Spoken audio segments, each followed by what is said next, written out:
The good news is marriage works.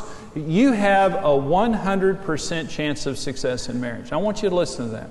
Because with all of the problems that people are experiencing in marriage today, there's a tremendous amount of fear. People think, I have to marry my perfect soulmate if my marriage is going to work. And I do hope that you married someone compatible. But I'm just telling you is that you don't have to marry the perfect soulmate, what the people might call your perfect soulmate, or everything to go right for your marriage to work. God created laws. Everything that God creates, He creates with order and with an understanding based on His Word. And I want to remind us now that God created marriage. It was not a lonely Neanderthal that invented marriage. It was not a government. It was not a lawyer. It was God who created marriage. And in the beginning, when God created marriage, you remember He took a rib out of Adam's side, and it says, and then He looked down at this new couple that was there, the first married couple, and here's what God said. For this cause a man will leave his father and mother, and will cleave unto his wife. They two shall become one flesh, and it says, the man and his wife were both naked and unashamed. Number one law of marriage is the law of priority. It has to be first. And it says, first thing that God ever said about marriage is, for this cause a man shall leave his father and his mother. Well, the word leave there just means to let go of. That's all it means. It doesn't mean that you abuse them or forsake them or hate them. It just means you have to let go. Before you get married, the most important priority in your life is your mom and dad, your blood kin.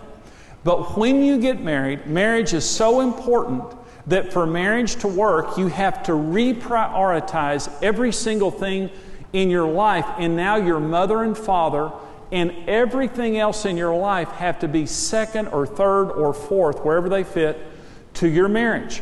And God created marriage to operate as the first priority in our lives. The only thing that can be more important is our personal relationship with Jesus Christ. And Jesus doesn't divide marriages, Jesus pulls marriages together. You'll never have a problem in your marriage with God being first, but our marriage has to be second.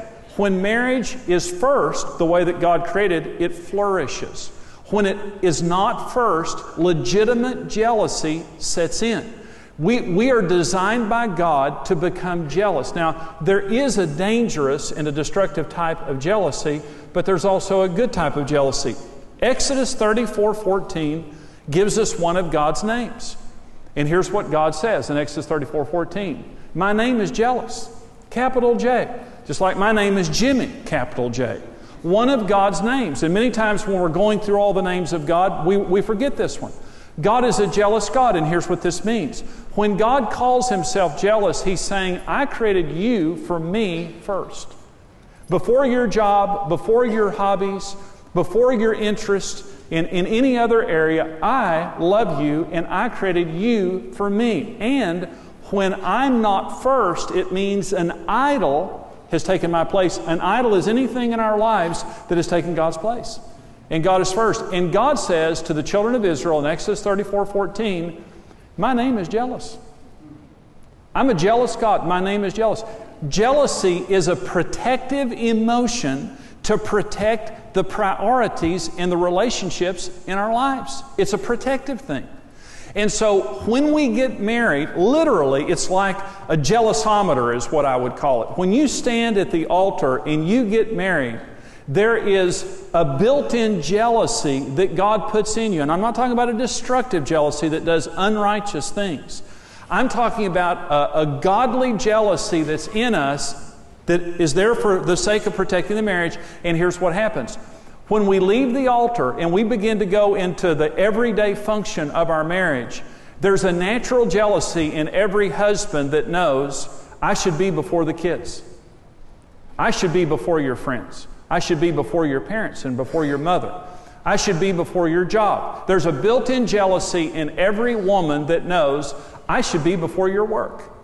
I should be before your friends. I should be before golf. I should be before ESPN. Just barely, but yes, I should be there. I should be first. Now, so when marriage is operating properly, what happens is there's no jealousy. Is that we are prioritizing each other and there's just no jealousy. There is an affection and nothing prohibits it. But when something is taking you away from me, now listen to what I'm saying. When something is taking you away from me that will ultimately affect our marriage in a negative way, there is a legitimate jealousy inside of me that emotes for the sake of protecting our marriage. Now, when we first got married, I worked a lot. We had a new business. My family started a new business. I worked a lot. And when I wasn't working, I was golfing. And Karen's jealousy was not as much about work as it was golf, because I golfed all the time. And she would complain about it. And her issue was not golf. Her issue was the time it was taking away from her. It was coming in front of her. We had a tremendous amount of trouble over that issue. If you are not putting your spouse first, they're going to begin to emote. They're going to complain about your job. They're going to complain about the kids. They're going to complain about golf. They're going to complain about whatever it might be. And when they complain, they're being normal. They're being protective of the relationship. This is the number one law of marriage.